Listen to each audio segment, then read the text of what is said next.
But I want to start with something I heard you say that I think we can build upon, and we can get into some other concepts around family, around healing your inner child, and some of the stuff that you've been doing over the last year. But this quote stuck with me. Adults are deteriorated children. Yeah. What does that mean?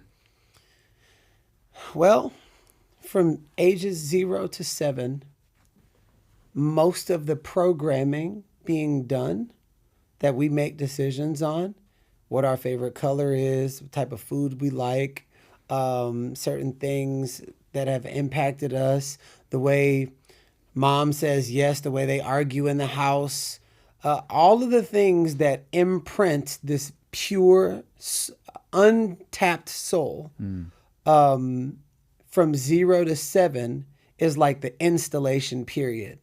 And then after that is the automation period. So if you're not aware of why you do what you do, which comes from the primitive stage, you as a baby, and you're just doing things and you don't know why trauma comes up, you don't know why triggers come up, every year around the same time you get more emotional, then you're swimming around in an unconscious life.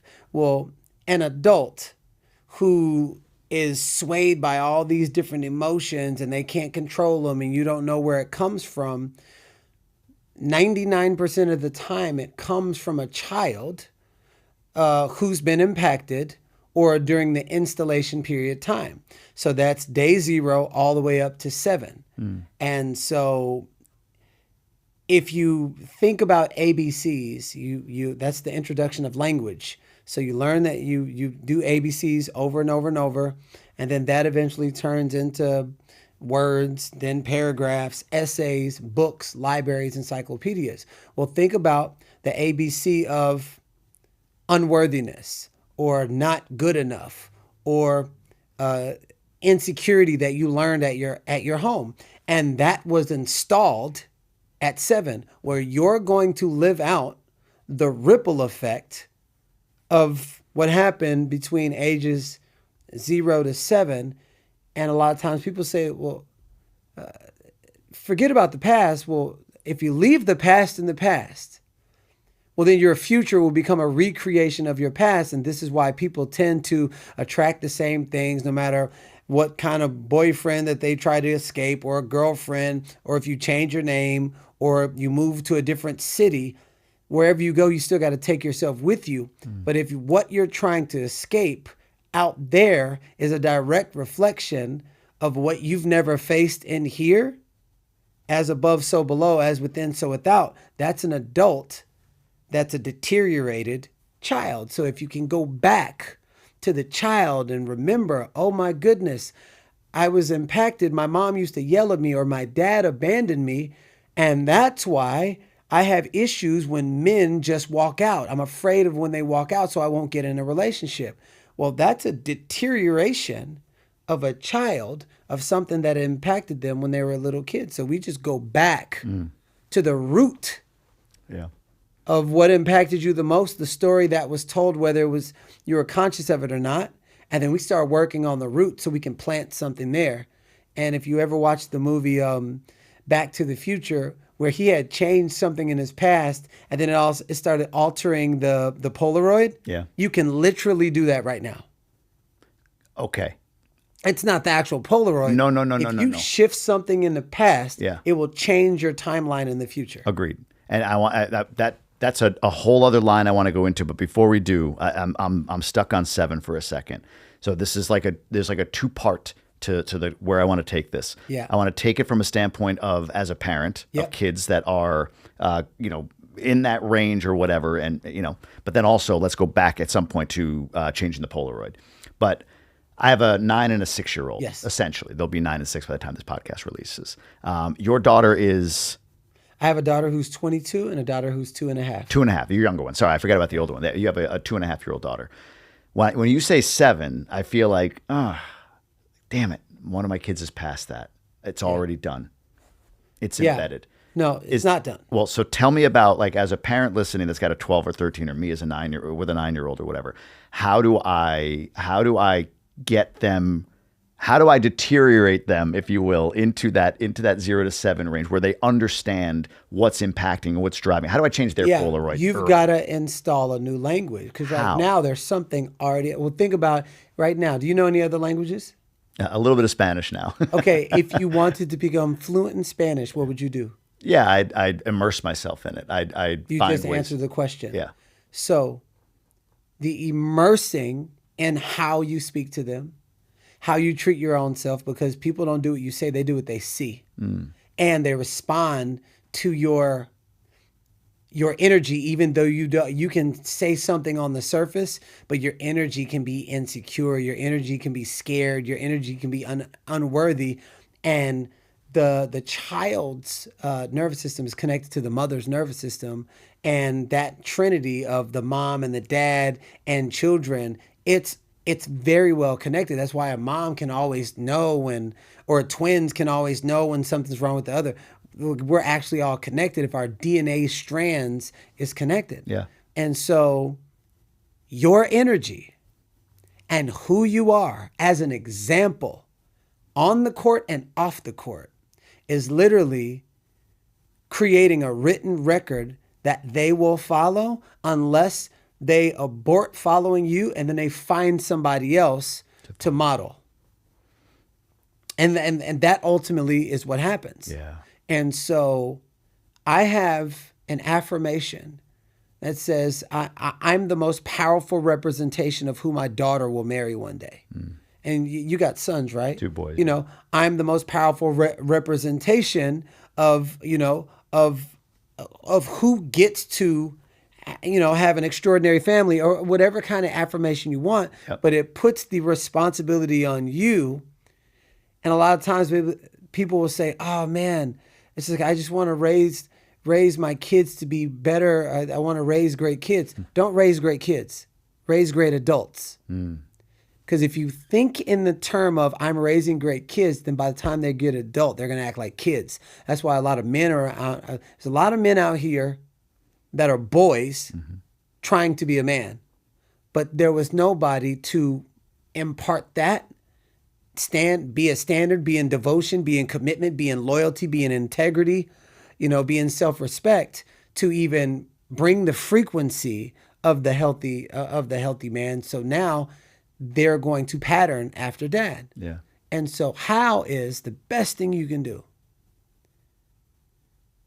is if you know that there are things that you are working through, and you're just like, man, but you don't show your family, the energy is actually going right into your kids because y'all share the same. That's why you can go into a room full of people who don't like you and you can feel it. Yeah. So there's your physical body and there's the energy body. The energy body comes out of your body and you can feel the presence of somebody. So true, man. So if you're in insecurity or if you're in lack or fear, anything, that's getting right on your kids. So if you say, you know what, I'm actually going to be the most powerful representation, the highest representation that I want my boys to be one day. And that accountability gets you off your ass and really chooses to be the example past your level of comfort, it'll start to install a new language. So if you wanted to learn Spanish, you would have to immerse yourself. Yeah. So you've got to immerse yourself in the identity that you want them to follow and be that version. And then therefore they have no choice but to see and be enveloped in the example that you set. Wow.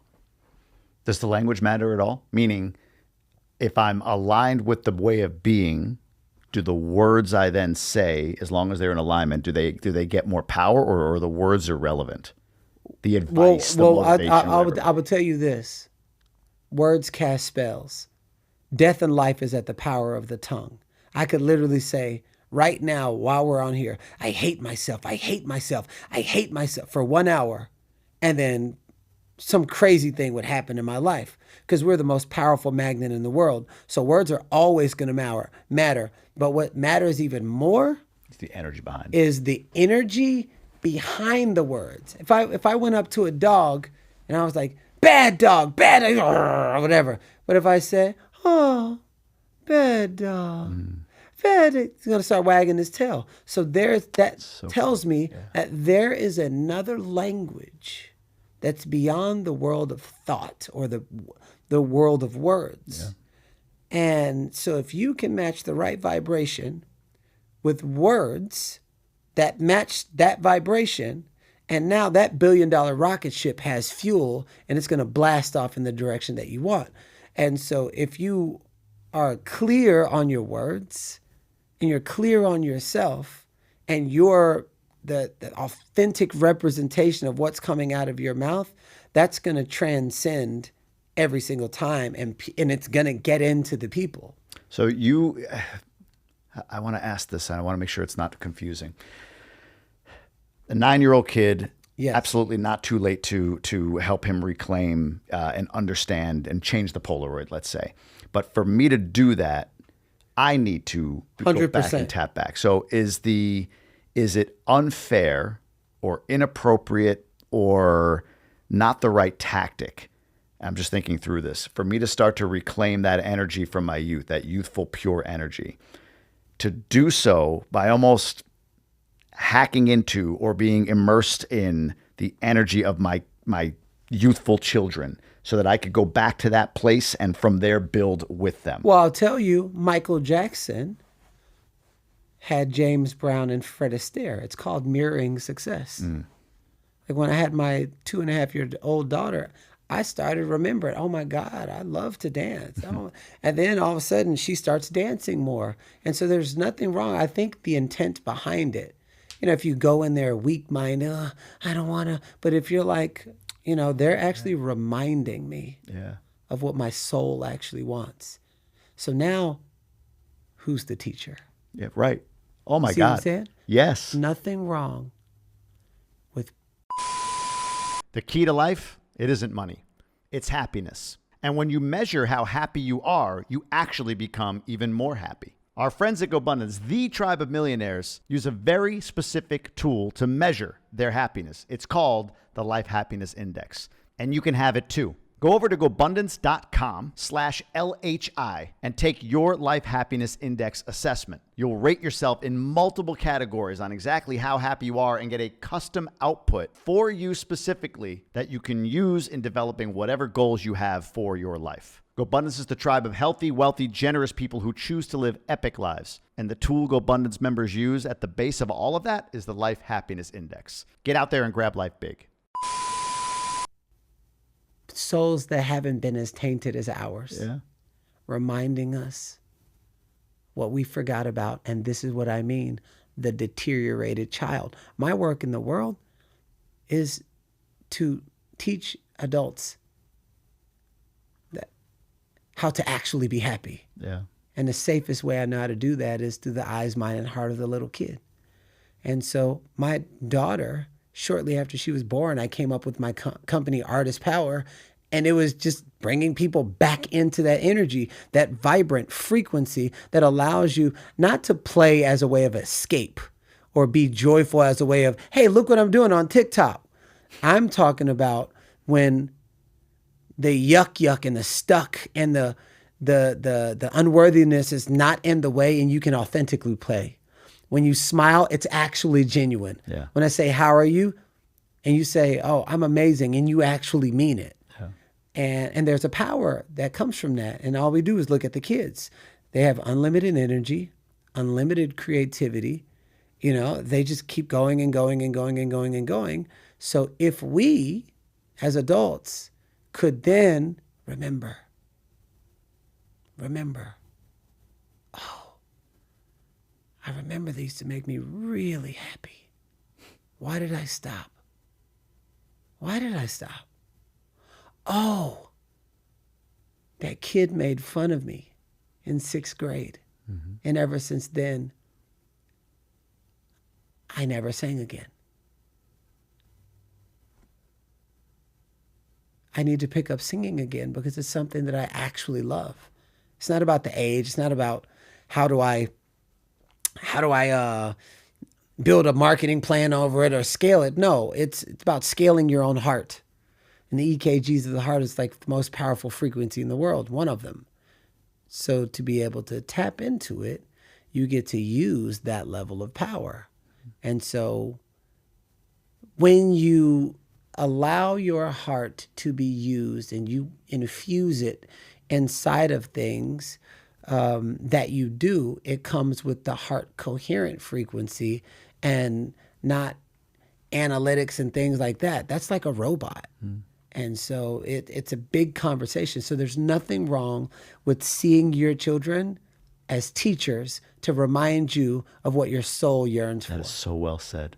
That's what I was trying to get at. Yeah. How do you leverage, and it's such a tactical, businessy sounding word, but like, Yeah. how do you leverage the fact that I want to return and deteriorate? I want to deteriorate to that energy, to that 0 to 7. The word is remember. Remember. Yeah. And if I have the reminder in my home, how do I do it without taking their purity? Look at them as teachers. Look at them as teachers. Yeah, because it's like when my daughter is 2.5.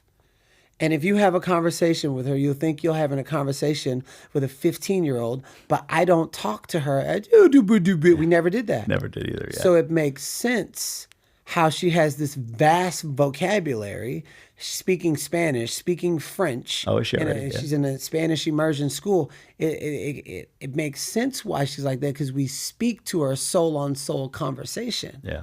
Like, they chose us. Yeah. But we also chose them. Yeah. And so it's a partnership. And there's things that I'm teaching Soul on discipline, and there's things that she's teaching me on remembering and expression and freedom and not giving a care in the world. And like being particular about what you want and not caring what other people say. And I'm like, oh, thank you, teacher. And so if you take it from, I'm your dad and, I know what's best. Been there. You know what I'm saying? But this is where the trap is. Yes. This is where the trap is. You actually don't know what's best. Mm-hmm.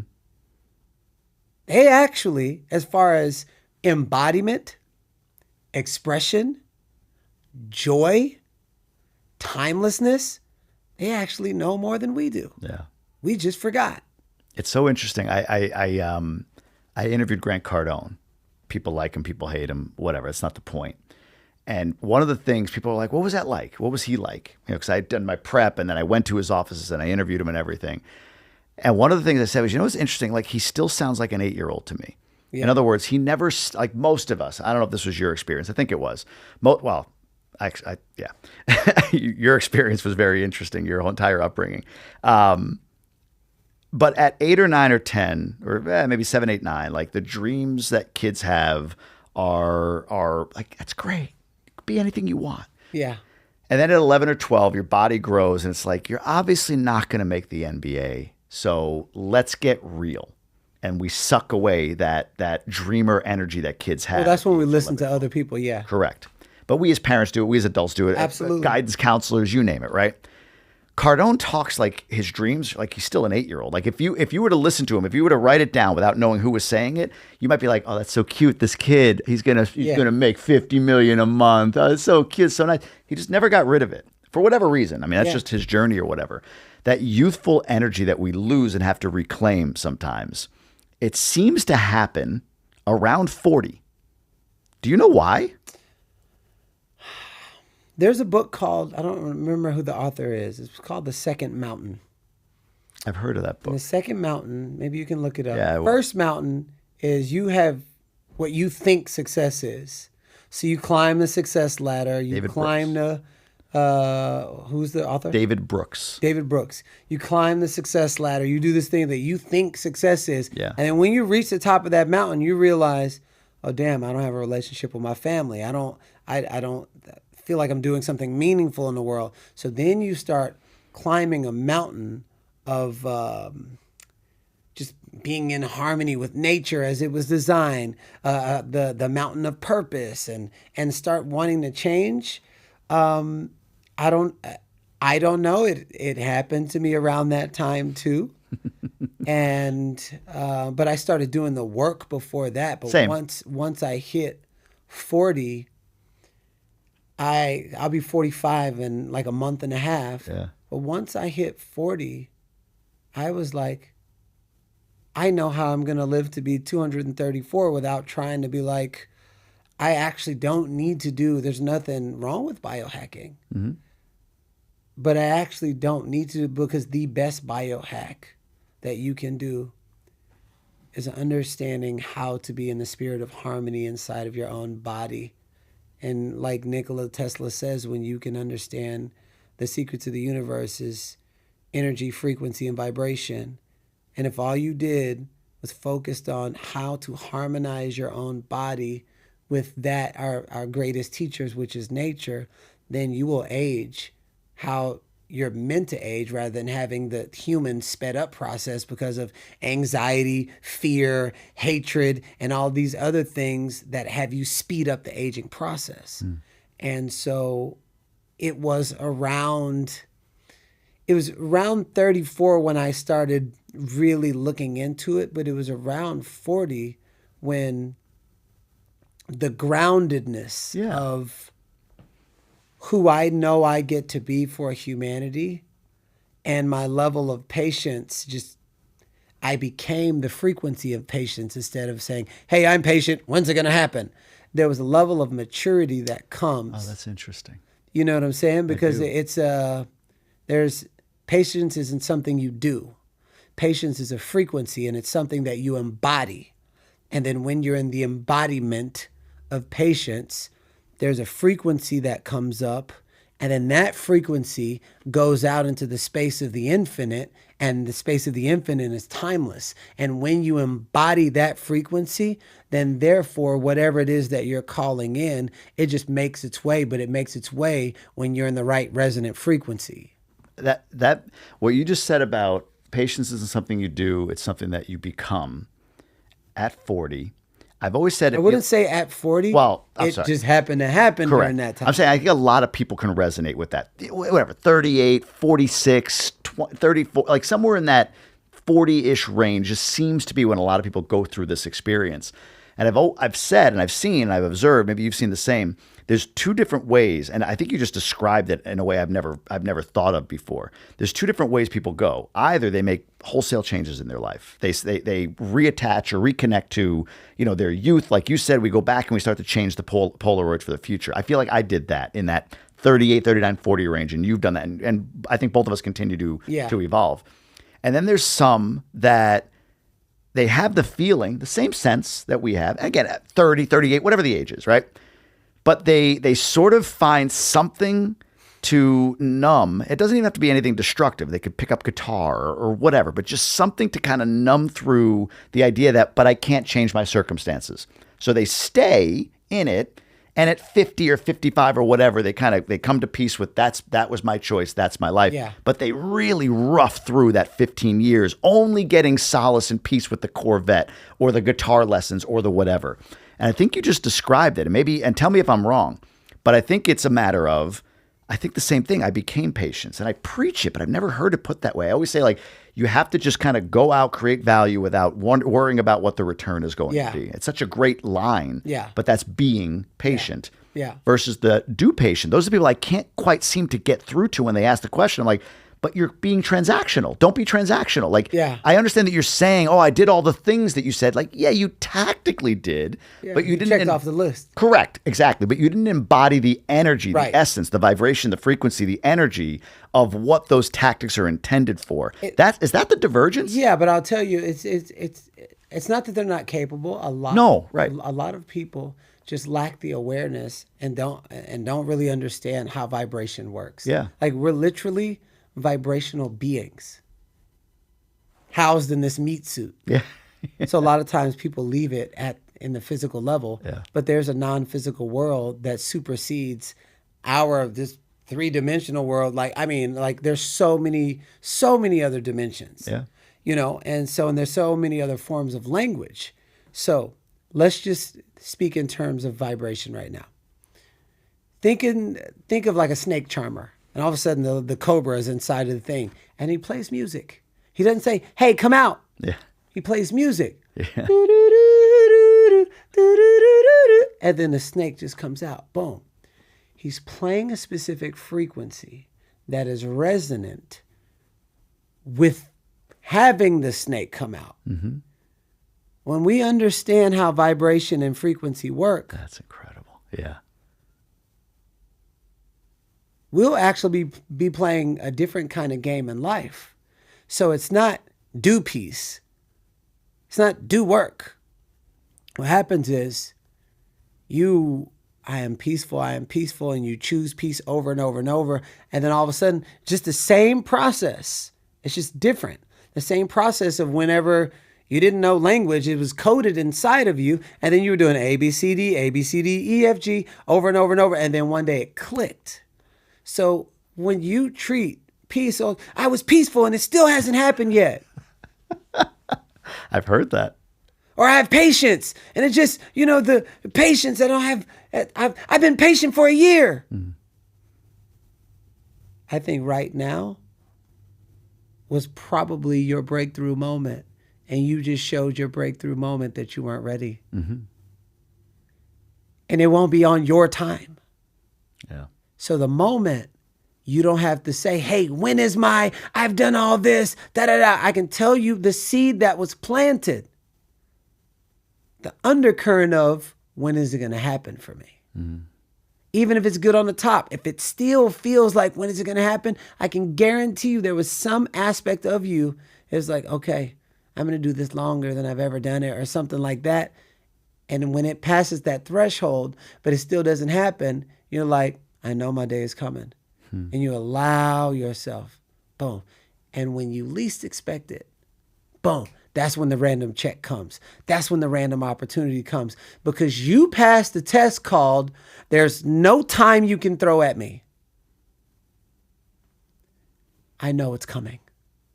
And so the vibration, like the snake charmer, you are charming yourself into a different vibration. You're sitting in your body different, so the frequency has to change. You turn the frequency on the radio, it plays a different song. Mm-hmm. So as your vibration shifts, you're like, my day's coming. When I was living in my car and I was $250,000 in debt, and I'm just giving 125 videos on YouTube, and I'm like, one day it's going to happen. And I told my friend, they're like, man, I would have never known. You don't act sad. And I'm like, my time is coming. I'm telling you, it's coming. And when it came, I was not surprised. And so that's the thing. I wasn't surprised because in all of the patience, which I never had patience, I beat on my craft more than anybody. I got more reps than anybody. And I said yes more than anybody. And I got so much practice by the time I got on my first stage. They were like, who is this kid? This is his first time standing ovation with all these star-studded people in the UK. The next thing you know, booked. I didn't realize that in my patience, in being the patience frequency, it was going to come with so many more blessings and gifts, so many different relationships, and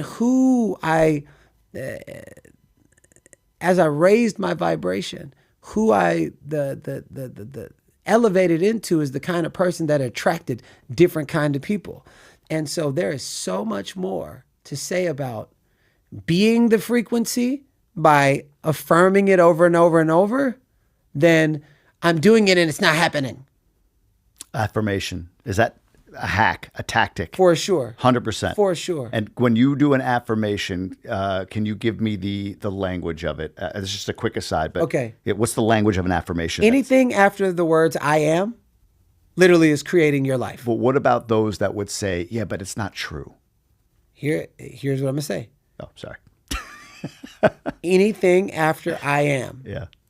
Is shaping and creating your life. So if you say, I'm always late, I'm so stupid, I am this, it never seems to work out with me, I am, you're right. So what you do is you take the areas where you lack, and then you put an I am statement that is what you're wanting to call yourself into. So if you're like, I'm always late, I'm always on time, and that becomes an affirmation.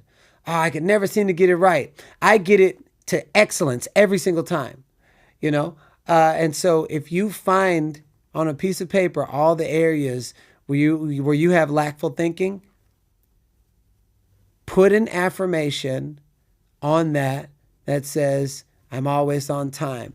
I do things exceptionally well. And then start speaking in the direction that you want to live.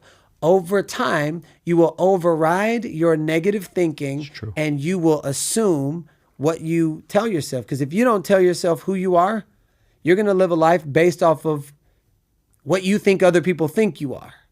Yeah.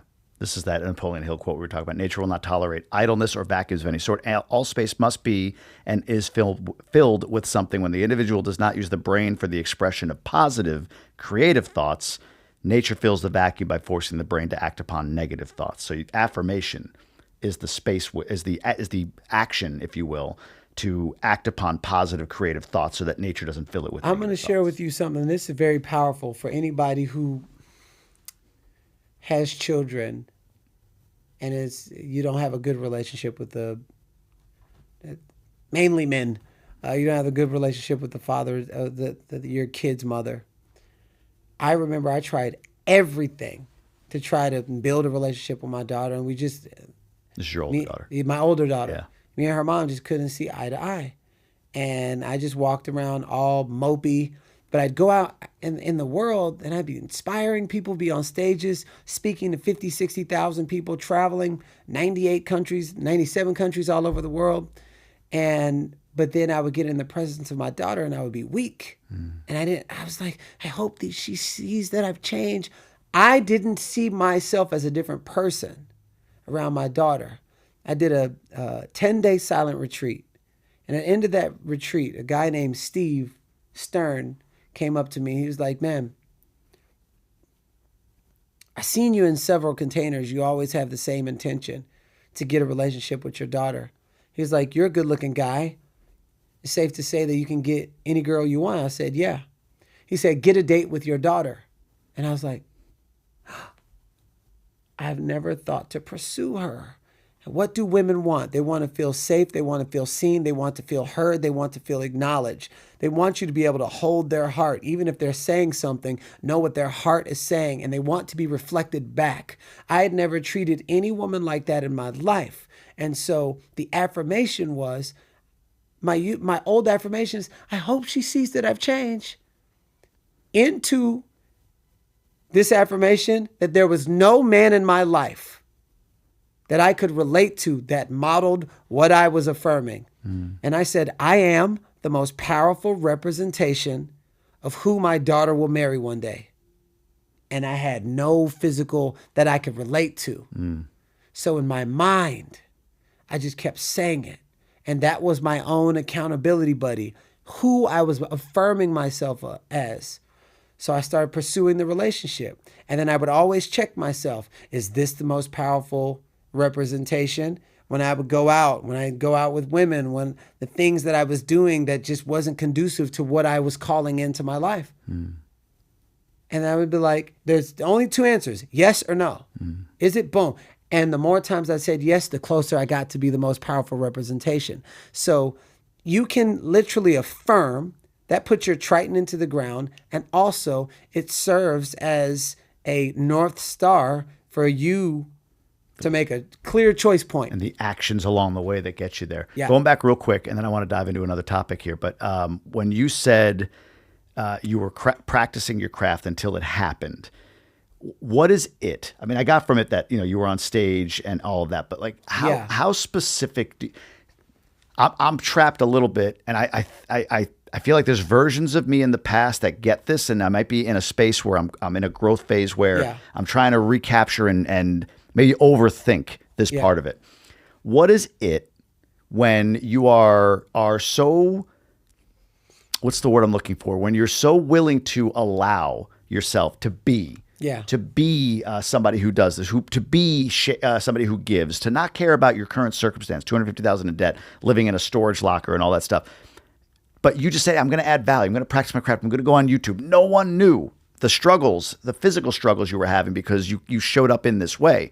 So when you say it hit, are you while being wide open and giving and saying yes and sort of this just more like energetic vibrational force, are you simultaneously defining a very specific outcome that you're charging toward? Or is that fairly flexible? Is that kind of an open, like, give me some, does that make sense? The question you can't hit a target you don't have. But I have this thing that supports me, because you can always be let down. I'm committed to the process, but I'm unattached to the outcome, because the outcome could actually be 10 times bigger than anything I came up with. That's true. And so, and the timeline. Yeah, Not attached and to the the timeline, right? Yeah.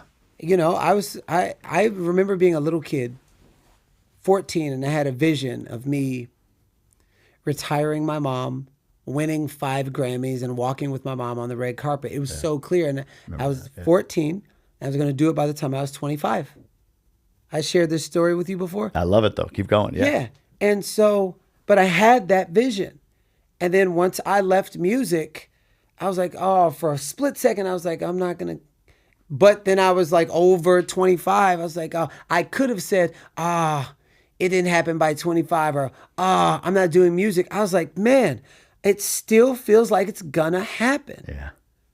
At 35, 10 years after, then I was in a completely different field, but then they said you won. It was like this award in the health and this award in the health and as a wellness entrepreneur, and they hosted the place in the same place where they hosted the Grammys. I won 5 awards.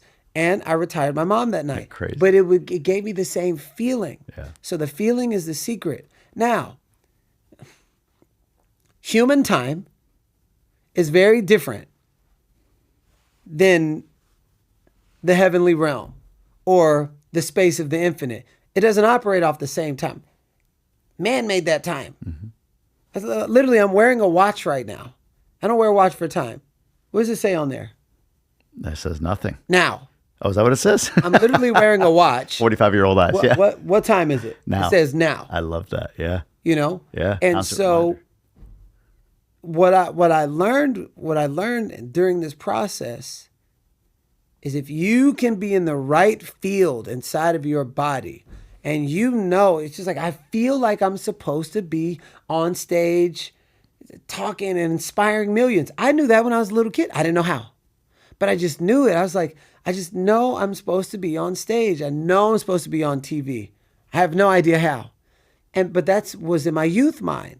And then more and more, I just started to get clear. I was like, no, I want to be a speaker. I don't know how I'm gonna, but I'm gonna do whatever it takes to be ready for if there's ever an opportunity, they're gonna make sure that they use me again. Mm-hmm. So that's the difference between being talented and being skilled, or just being talented, or just being skilled, or being talented and skilled. I knew I had a talent for speaking, but I had to develop the skill.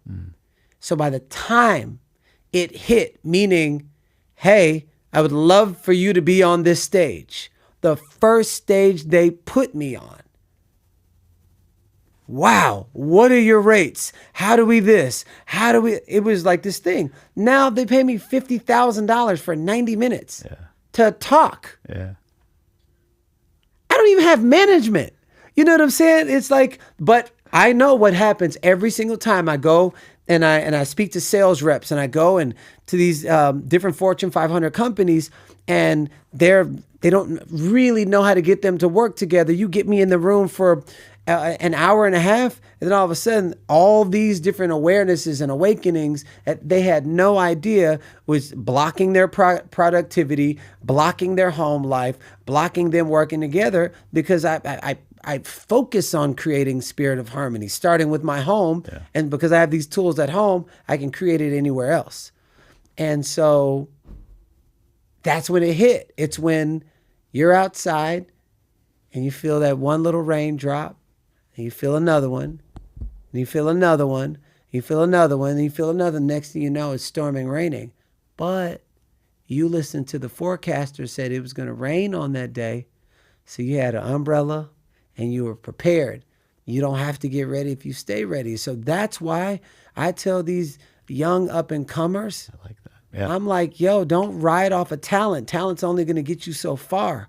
You want for whenever your opportunity comes on a podcast, on a TV show, on the mic, whether you're spitting, whether you're singing, whether you're writing, whether you're playing the piano, you want that whenever that shot comes, it is planets apart from any other person that they gave an opportunity.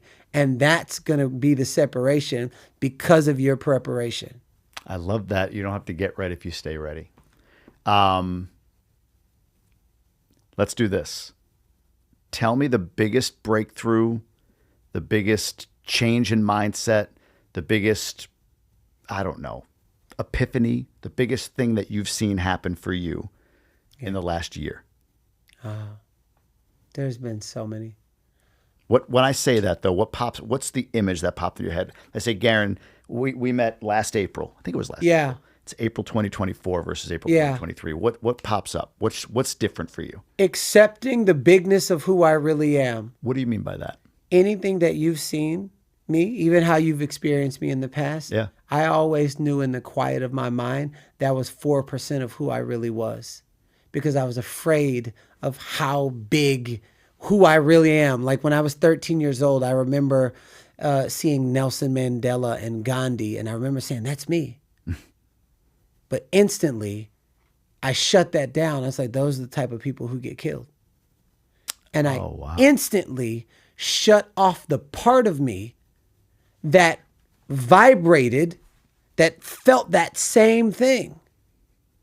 So in the past year, I was in a deep meditation. It's your grandmother. With my grandmother. Yeah. Deep meditation. And I was like, I said, something's missing. And she's just like, you were never meant to be the most polarizing person. You were meant to whisper great secrets in the most powerful leaders' ears. They can't kill who they can't see. And I said, I accept. And it was in that moment, boom, something inside of me, because this is where people hide. People hide in if what you're doing is a little bit better than those around you. That's where most people hide. I have to tell you about that in a second. Go ahead. And they'll hide. And so they'll, if somebody catches up with you, then you get a little bit better. But deep down inside, it's not your fullest. It's not your fullest expression. There's so much more. Right now, what I feel in my body,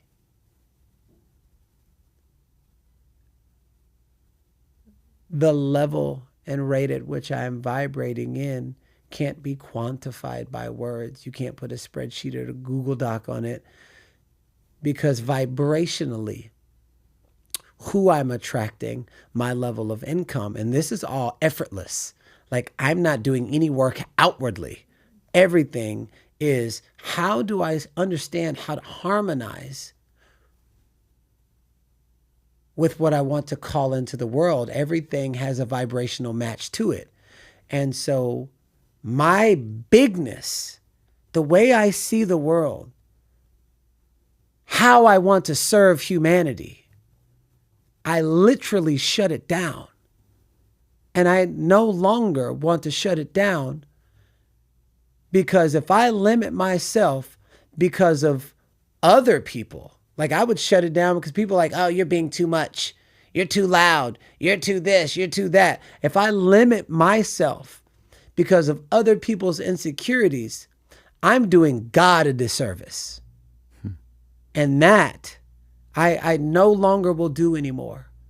And so when I chose to accept who I really am, my real energy, not shutting myself down in the presence of anyone else, but really being who I really am, this plastic universe is going to match how you're vibrating inside of your body. It's going to match your insecurity. It's going to match your hatred. It's going to match, because who you are is a direct reflection of the magnet, like the magnet that you're calling in. It's like a sonar blip. It goes, and then what comes back like this. So how I'm vibrating right now is the radiance of supporting humanity in liberating themselves through their gifts that they've been blessed with since they were a little kid. And I'll stop at nothing. And I'm no longer afraid of who I really am. So it would make sense why, out of nowhere, people that are businessmen that are worth $950 million, $500 million, $75 million are now sorting me out as their coach because they want the harmonized life. They want the full life, the fully embodied, but none of that came in until I accepted my full self. So I had to, it's law, it's nature's law.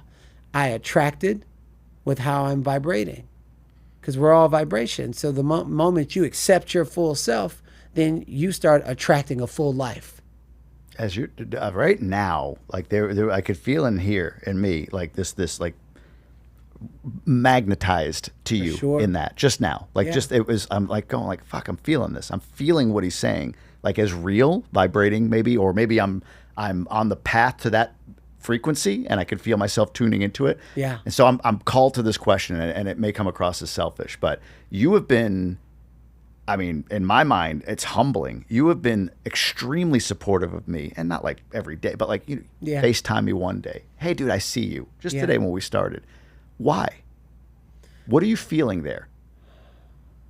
Because during my rise, I always wanted somebody to do that, and I always knew that their ego wouldn't allow them to be like, hey, man. And I said, if I ever see people that are coming up, I will not, because I knew what that felt like. Yeah.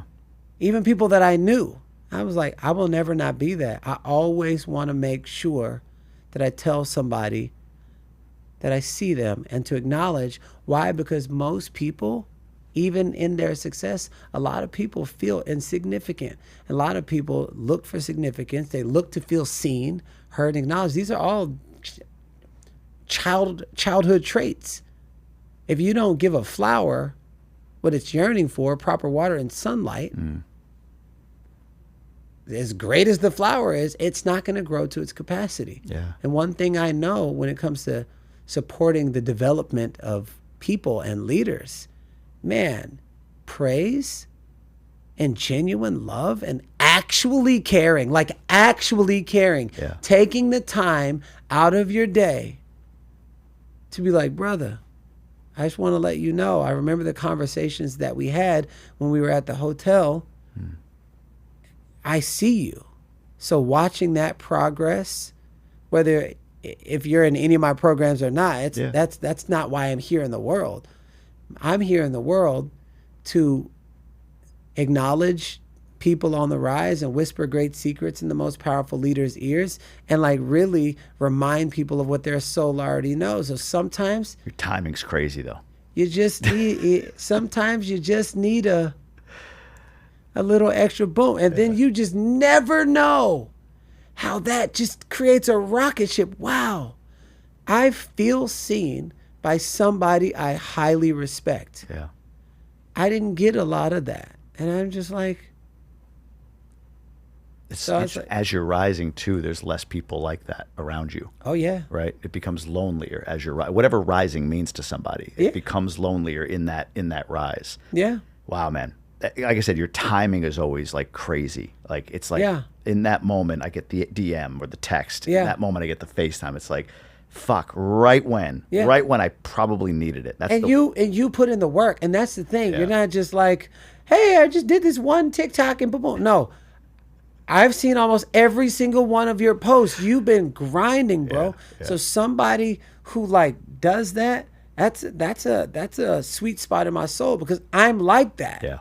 Like I'm the person before there was spam messaging 900 producers just to get in the studio right when I get out of prison. And my brother says, hey, don't come home unless you have a song. And in 30 days, I have 28 songs.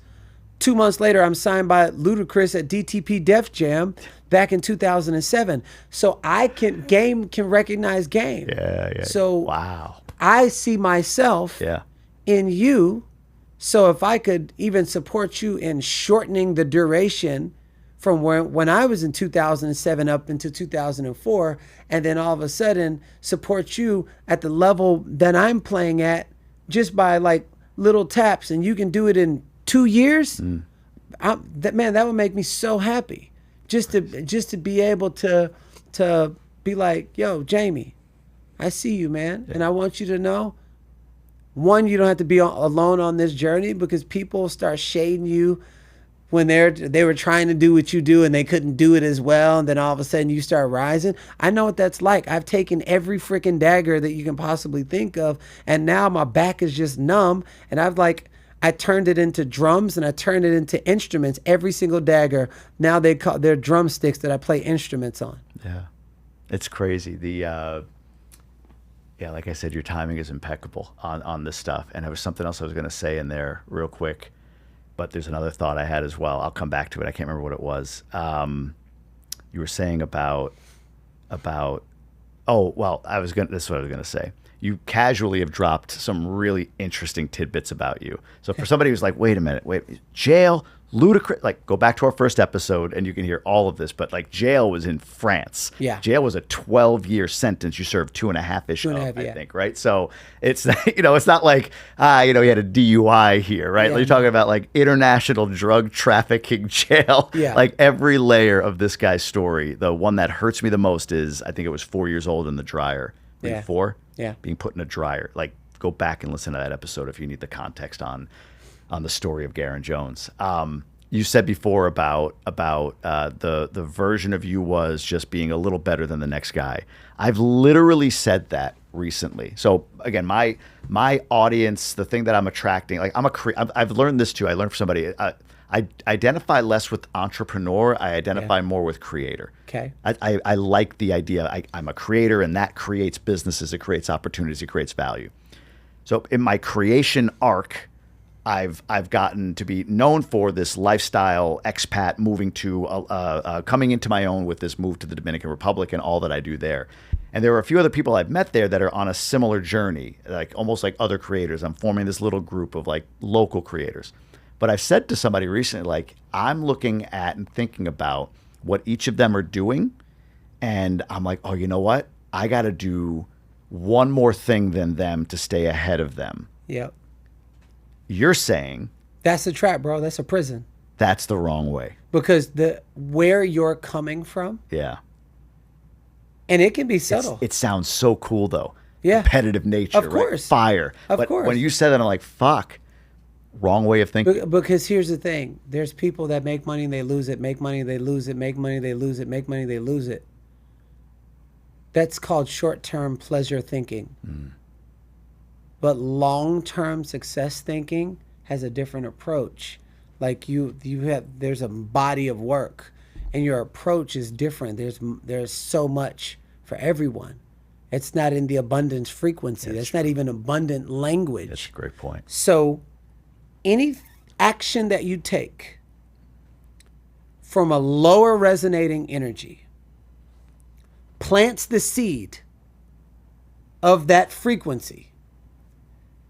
So whatever grows from that seed, even if it's positive, you make a lot of money, you get a nice wife, you get a nice husband, nice family, everything, but deep inside, when the truth shows up and you look in the mirror, there's this feeling like, oh man, why do I still feel like something's missing? That was my job.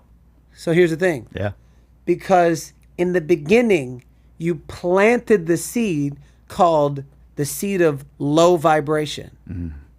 So anything that you do, it doesn't matter what you do.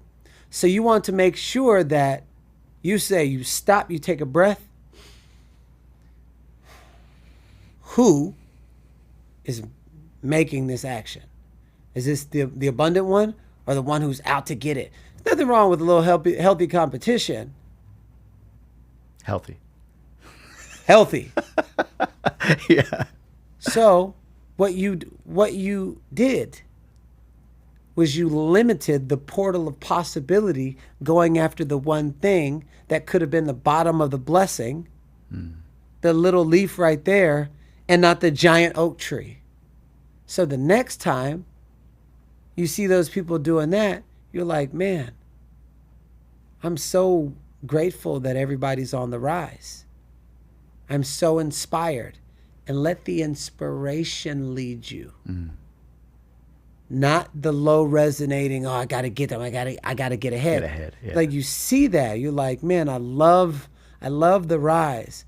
I'm so inspired. And allow yourself, because you're going to have to train that energy into your body, because that's what's going to attune the vibration. Yeah. That's what's going to attune the vibration. Think of if you play a high enough pitch to a glass, you break the glass. That's all vibration. That's true. Which creates the frequency. So if you attune yourself to, I'm inspired, and then you build them up, and maybe you reach out to them. Yeah. Like I reached out to you. You say, hey, man. Love what you're doing. I love what you're doing. I just want to say, yo, man, it inspires me, and we all get to be in this together. Watch how the forces that govern everything start to work in your favor and start to provide you with extra resources simply because you're doing something that most people don't do, but you're also attuning yourself into a completely different vibration. Then you plant that seed, you will turn that seed into an entire forest. Abundance. All right. I could keep you for another 3 fucking. All right, let's just do this. H2O, Human 2.0. Yeah. I've heard you talk about how you're developing that with your daughter. You're developing that in your relationship with your wife, with Blair, that there's no leaky energy. You've been able to eradicate leaky energy in your relationship. Absolutely. Let's start with a simple question. What are, I want to say how, but let's get more tactical.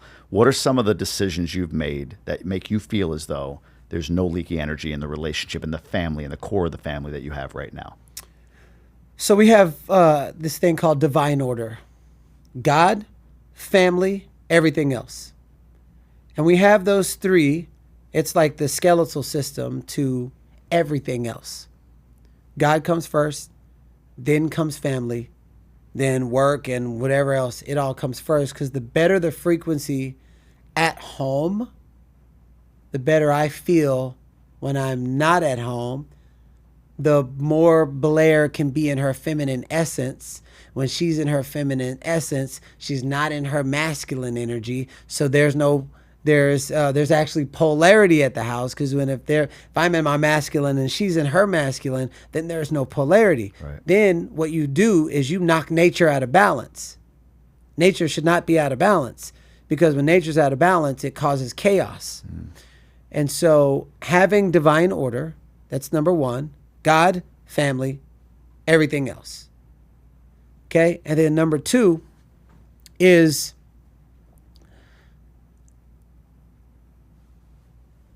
my devotion, the way I am devoted to this marriage and to Blair, and in my commitment, and, there's not a lot of committed men out there. There are some, but there's not a lot. Especially not that are out and around beautiful women all the time. I'm around beautiful women all the time, but one thing, and a lot of women come up to me, they're like, thank you so much. I'm like, for what? They're like, I don't think I've ever seen a devoted man before that was around the space. And false prophets.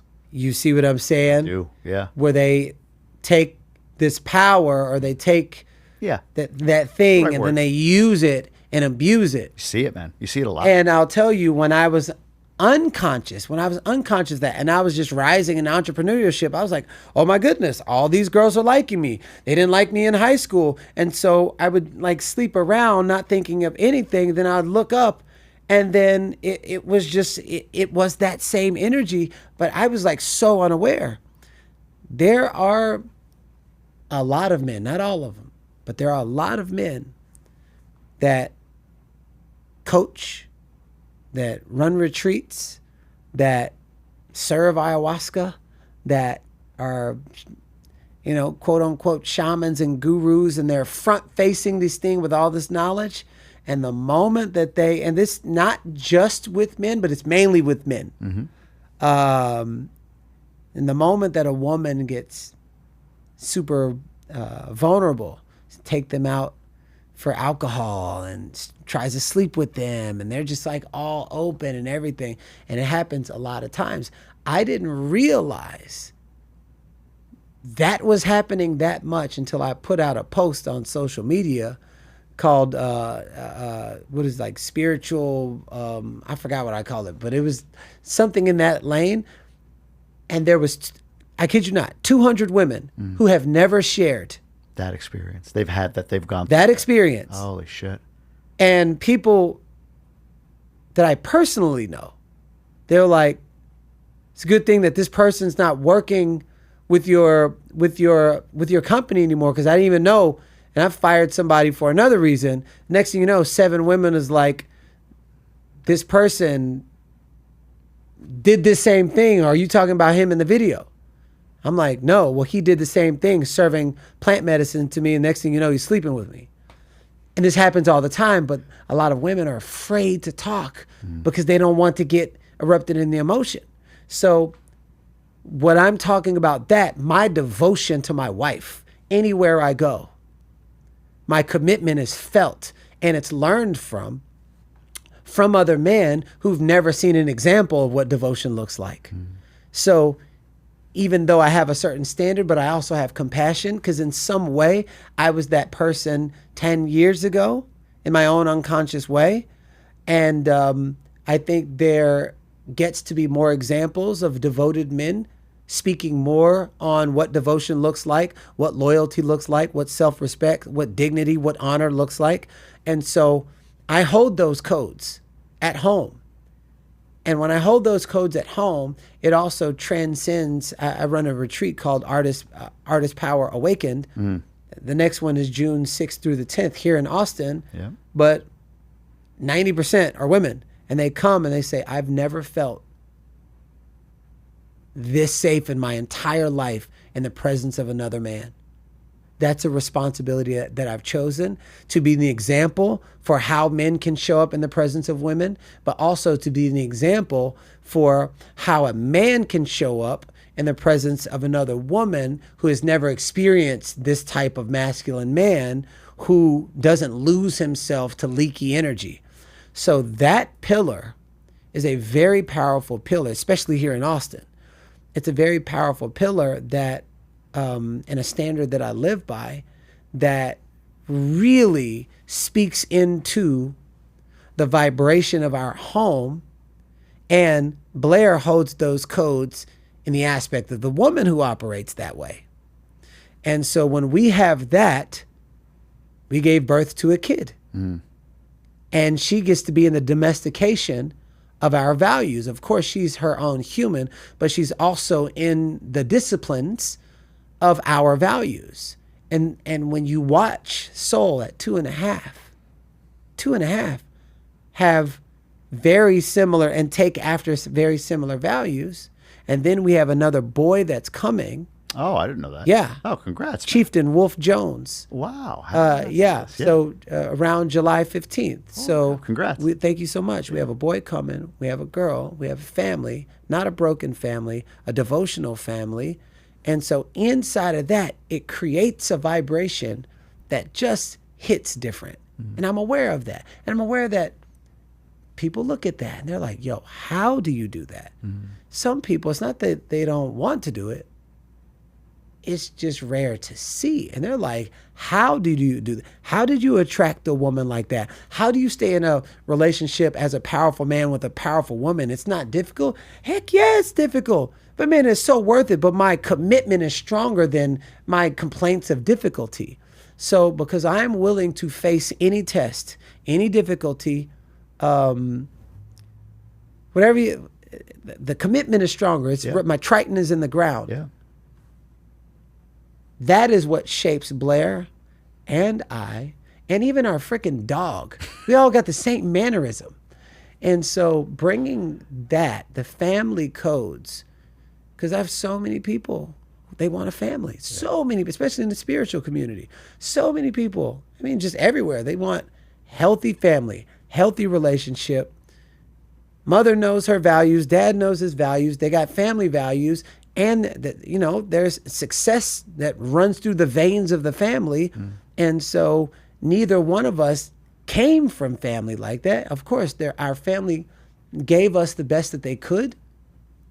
And we're the ones that decided, well, we are going to be the leaders of our lineage to then lead the trajectory of our ancestral lineage in a completely different direction, vibrationally different. The frequency is different. The language is different. And what translates to the kids is going to be different. You're the one. Ed Milet talks about that. You were on Ed Milet. The one. You know, like there's always one that comes along in the lineage that changes the trajectory. Yes. You and Blair are the one for your families. I say it like this. People always want to, and this is the work that I'm doing, because I don't just do like this 3D work. I do a lot of non-physical world stuff, and I work with ancestral lineages and breaking certain things. Constellation type healing? Yeah. And if you look at a wolf, when a wolf sees a dead carcass, there's one that always leads, that goes forward. And then once they know that the coast is clear, they go back and tell the rest of the wolf pack, and then they come and get it.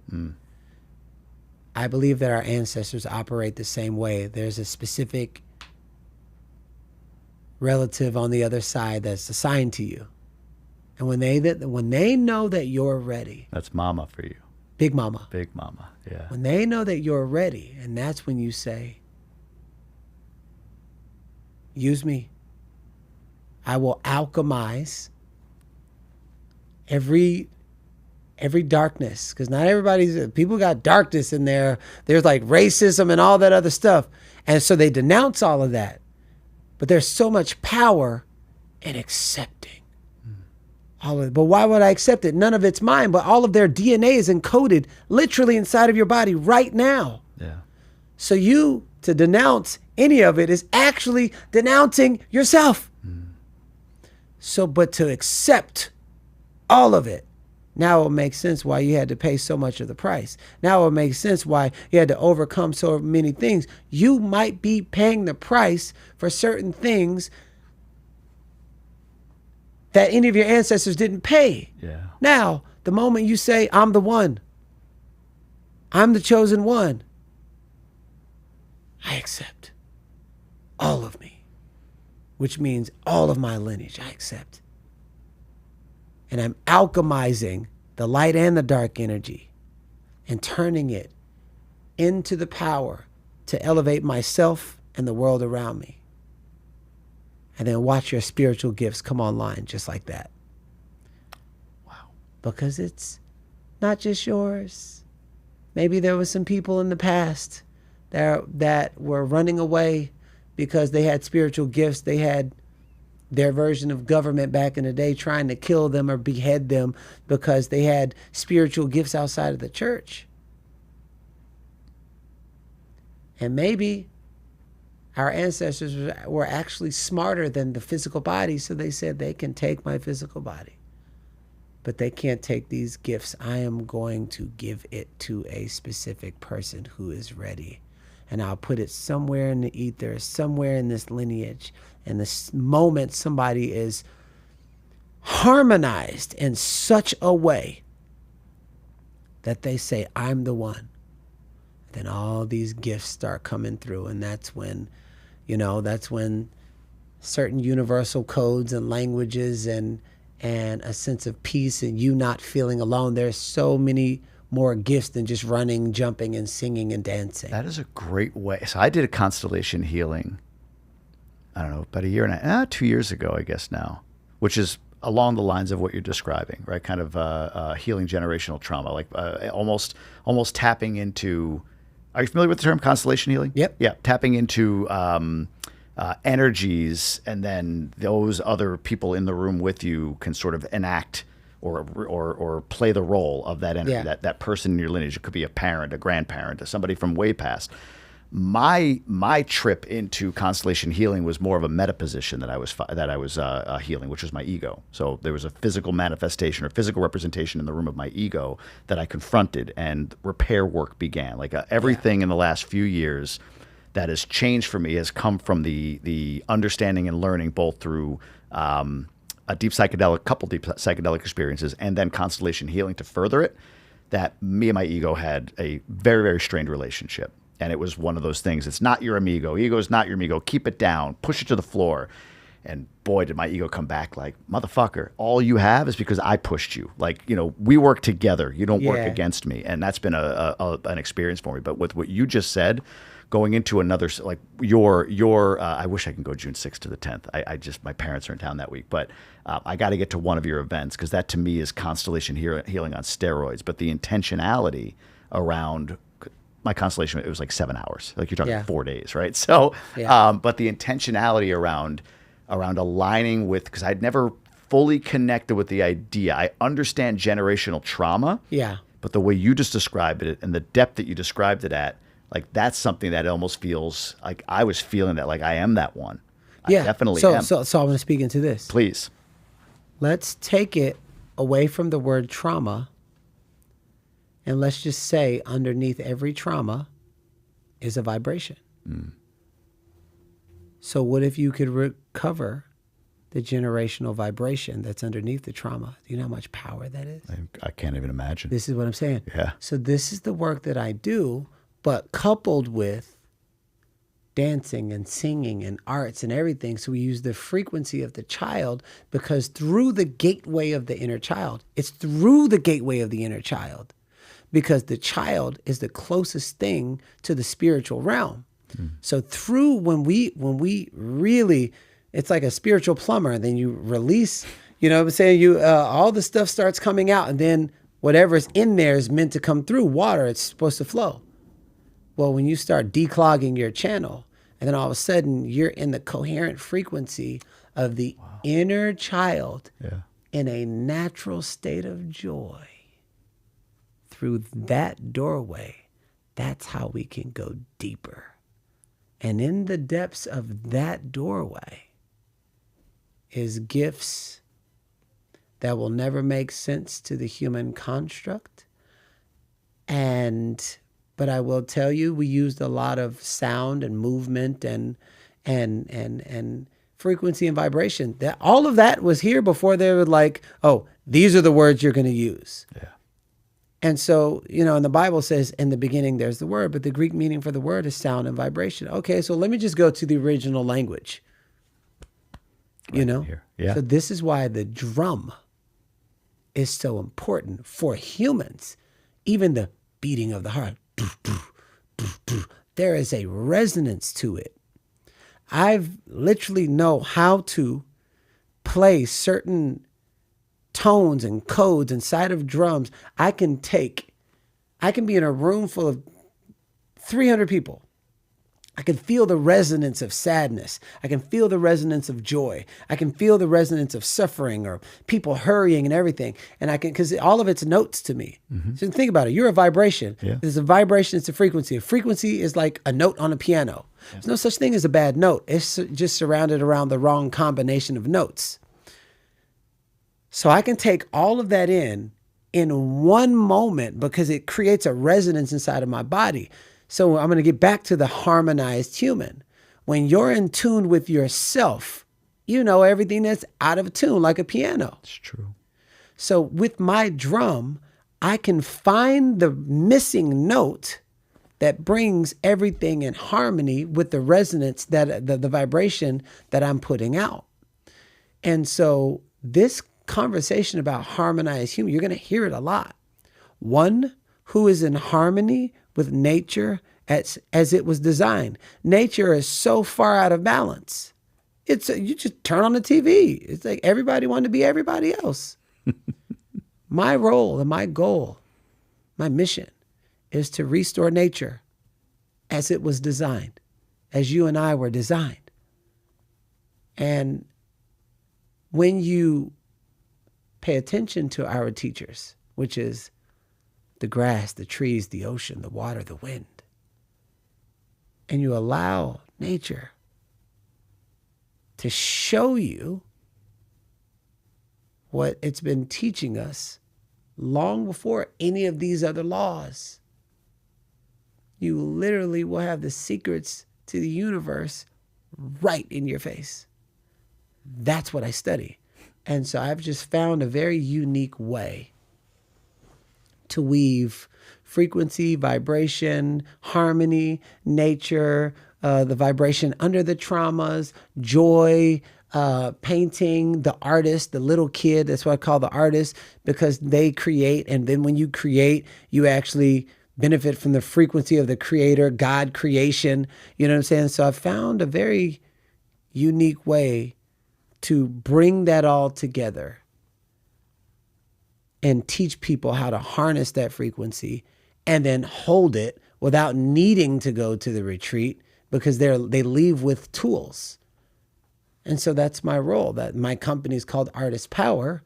And if someone, and I'd be like, you should change the name because it's only going to attract people. No, you got to understand how the Batman symbol works. It's true. The Batman symbol sends out a signal. Yeah. And whoever's looking for Batman, it's going to bring that part of a person. Yeah. If I send out a sex symbol, it's going to bring that part of the person. But if I send out an artist power signal, certain colors, certain frequency, certain vibration, the part of the person that comes in is the intent behind the whole thing. I'm really calling in all the little kids inside of the adults to really experience the magical world of the world inside of them. Incredible. I have to ask this question before we wrap up because we're right at the time. In the divine order, God, family. Yeah. I think you went through an incredible explanation on how family is sort of operationalized, we'll say, in that divine order. And I struggle with this. What does it look like? Okay. The devotion to God. What does that look like? Okay. So first off, a lot of women, they look for men to make them feel safe. In our family, Blair looks to God, and in that she finds safety. So in that, there's no pressure on me to make her feel safe. There's just a duty that I feel called to do that, but there's no pressure. So she's looking up at God, I'm looking up at her, and then when there's no pressure there, I rise into that frequency. I rise into that frequency that creates this triangle and this Trinity effect in our household. And because, just us just keeping God at the forefront, and God is we call it the center. We have this thing, we go like this with our fingers, and I'm like, listen, right here, the center's here, the center's here. Boom, that means God is here. And so it's just, it's a part of the conversation, whether we go into church on Sunday, our nightly prayers, our morning prayers, our before every meal, and just letting, being clear that this is not a us thing, this is a God thing, and God is using us as vessels to elevate ourselves, the world around us, and providing all the necessary resources for us to keep doing it. And every time we get out of that, weird stuff starts happening. Every time we get in, there's like protection, there's favor, there's extra guidance, there's it is a priority that God is a part of everything that we do. And the moment the humans get in the way, that's when the weird stuff happens. So true. We have enough evidence. Yes. Amazing. Website, Instagram, where should people go look for more of you and website is GarrainJones.com, Instagram Garrain.Jones, and I have a gift for you. Oh, what's the gift? I want to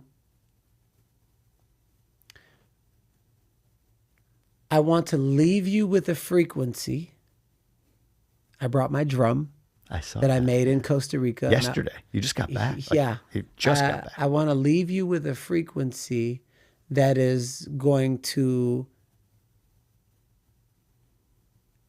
support you in your questions that you are asking and where you're wanting to go. And may you and your life enrich 10 times over for how much you care to add value, and I just want to, the way that you add value, I want to pour back into you, if that's okay. I'm humbled by it. Please. Okay. So I made this in Costa Rica. This wolf signifies our son that's coming. His middle name is Wolf. It's Chieftain Wolf Jones.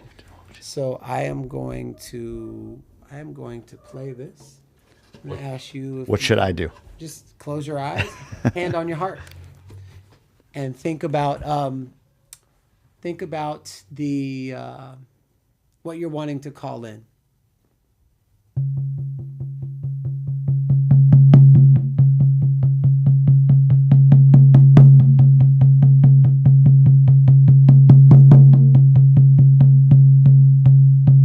Hey now, hey now, hey now, now.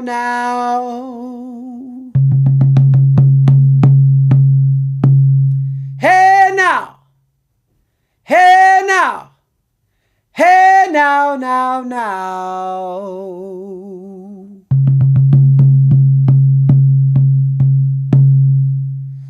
Oh, oh, oh, oh.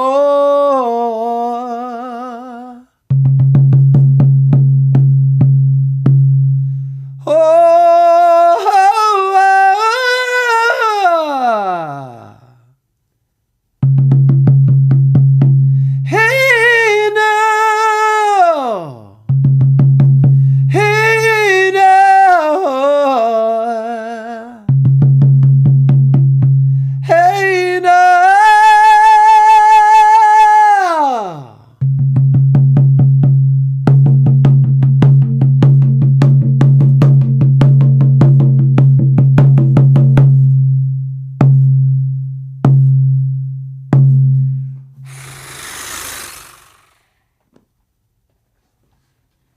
I'm complete.